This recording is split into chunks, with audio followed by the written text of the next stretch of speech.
We were going to do $4 million. It was one that was in, the only one we had that was in the black, and it had like 85 to 87% occupancy. Once we've stuck $4 million in it, guess how much occupancy we're going to have? 85 to 87% occupancy for year round. And so there's going to be no gain, but we're going to have a really nice facility that we were going to collect the funds where it's going to go out to the Treasury that we'd never be able to re-embed that back in. And so if we said if we're going to ever get $4 million, which we weren't, then why don't we put it into a park that we have that we're considering signature parks where we can do that low density camping, hiking, making sure children can catch fish and do that kind of thing. Leave some of this high-end stuff that's higher and let the cities operate it. And you can kind of see the areas in green is what's leased out to the city of Grapevine, and you can see that in purple there, that's Marinas International. I think that's what that is. Yeah, that's still that off your slide. You recognize that. Okay, now then, here we go with Gaylord, which is part of their economic engine, because the vineyard is an economic engine. He's going to talk about that. And here's the Gaylord that wanted to come back in. And that yellow line there is the Corps of Engineers property. Now you saw we had resort authority. And so basically, if we had a large enough area of land, this resort could have been put on top of our property. But we didn't own all that land. What this was an old Boy Scout camp that they purchased that wasn't being utilized. And what we have in that yellow line is a fee property on the outside of it. And what you see in kind of that orange color, that's what's called flowage easement. We only have the rights to flood the property. It is not our property. But in that area, you cannot have habitable structures. And what did they want? They wanted a habitable structure. In fact, it wasn't this shape when they first proposed it.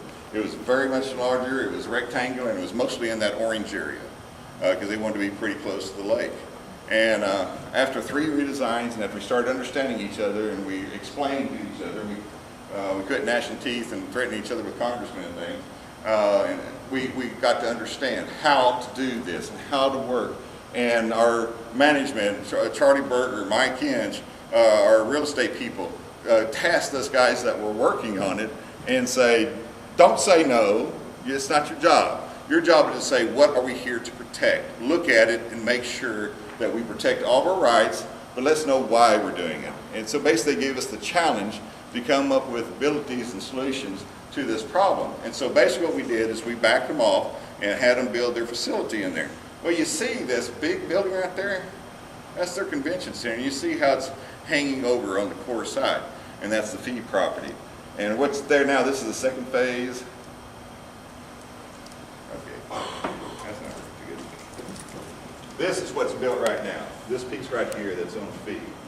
This road right here that comes in is on fee, as is the road that's up there, and how they're going to set that up. And this is actually phase 2, what they're getting ready to develop, that has it in there too. So we did an environmental assessment, we worked on it, and they redesigned.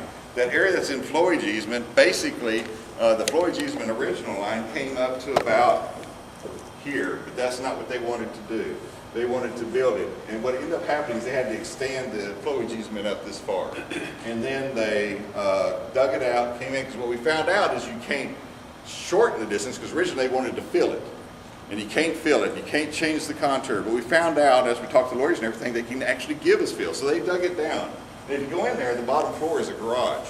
And then the convention center is sitting on top of it. And then we had to do something, because you can't butt a wall from flowage easement into the habitable structure. There has to be a separation. Oh my gosh, that cost us about 3 months of decision on that. And they came up, the city of Grapevine came up and put submarine doors in so that they could still have their hotel right next to it. We said no. We had to work with the lawyers, had to work with real estate. We found out that you can have a vertical wall to hold the soil back when you dig it. Then you can move over a foot, put soil in there, and then build another wall. And that's basically what happened. There's basically an air gap and water gap along this wall, which makes it a very expensive wall.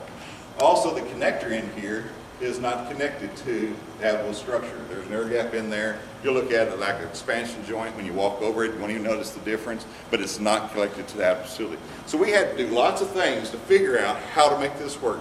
And we did this with cross-sectional teams. From the very start, we had operations, our real estate, our lawyers, our environmental planning people, all in the same room, along with all the city planners and everything, to figure out how to make this work. And that was a big kind of dynamic change what we had to do to get it there. This second phase also has, if you look on the outside, the recreation facilities. They're actually built a beach back in there, which will all be public, and then that red line that goes around there is public trails that are going in all the way around the area. And then this is what we end result.